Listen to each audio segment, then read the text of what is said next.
Not too long from now, Ethereum will get another update. It's called Constantinople and will bring some much needed upgrades to improve the performance of the Ethereum blockchain, and will also address the problems related to the difficulty bomb and miner rewards. The update is rather intensive and will break backwards compatibility, meaning that it will come into existence with a hard fork. But no worries, we don't expect Ethereum to actually split into a new currency. Let's go over the changes in Constantinople, and let's start with the performance improvements. This is an important area for Ethereum because it's facing a lot of competition from other platforms that have better performance. To address this, developers are improving the Ethereum virtual machine, the engine that executes the code of smart contracts. The first improvement is EIP 145, which adds bitwise shifting instructions to the EVM. Bitwise shifting is the process of moving the bits of a number to the left or right. With this new instruction, these operations will use 10 times less gas, meaning that running certain smart contracts will actually get cheaper. Oh, and by the way, EIP stands for Ethereum Improvement Proposal. Every member of the community can write such a proposal and submit it for review. If a majority of people agrees with the proposal, it gets accepted and implemented. Next up is EIP 1052, which introduces a new operation that allows smart contracts to verify the code of another contract more efficiently. Previously, this verification would require you to grab the code of that other contract and then verifying it. This new operation, however, returns a hash of the code, allowing you to check that instead.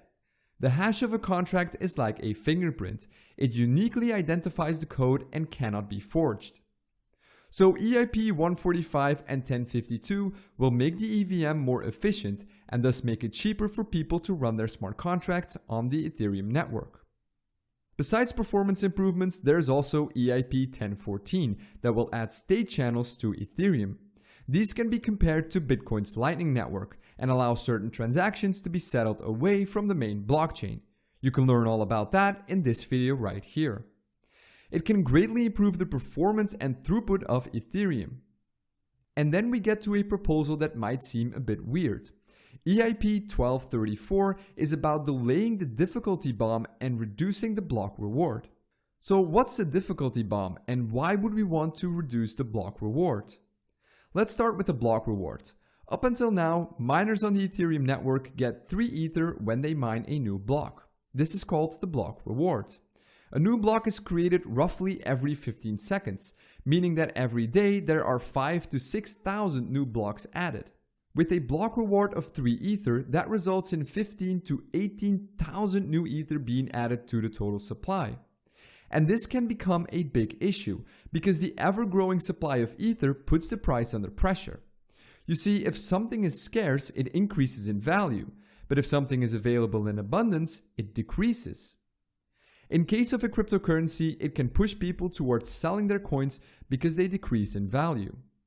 So reducing the issuance of new coins will effectively reduce the inflation of Ether and will probably drive the price of Ether back up.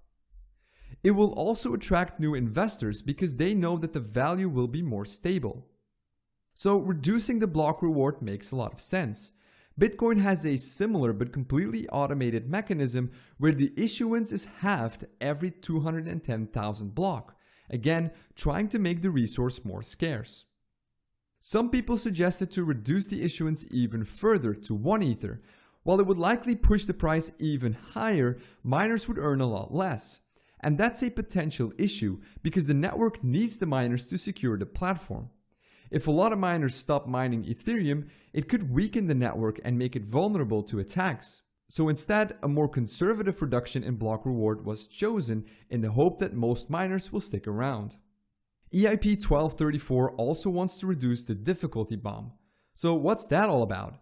Well, it has to do with Ethereum's plan to move away from the proof of work algorithm and adopt proof of stake. You can learn more about proof of stake and why it's so important in this video right here. But the brief summary is this. Right now, miners are needed to process transactions and create new blocks. As a compensation for their hard work, they receive the block reward. With proof of stake, however, miners become obsolete, meaning that they'll lose their revenue. So when Ethereum finally switches to proof of stake, miners can choose to not adopt the new update and instead keep the old version running. It would be a true hard fork where the community is torn apart, each going their own direction. This happened to Ethereum in the past when it was forked into Ethereum Classic. The developers, however, are keen to keep this from happening again, and so they added the difficulty bomb into the protocol. It's a special mechanism that makes mining a new block exponentially more difficult over time, until at some point it becomes impossible, effectively freezing the entire network. This is also called the Ethereum Ice Age, and it was first added on September 7th, 2015. The difficulty bomb accomplishes two things. First, it puts pressure on the developers of Ethereum to come up with an update for the protocol because they obviously don't want it to go into an ice age. And secondly, it forces miners to adopt new updates because otherwise they'll end up with a blockchain that can't make them any money. In other words, they can't stick with a network that is increasingly becoming slower.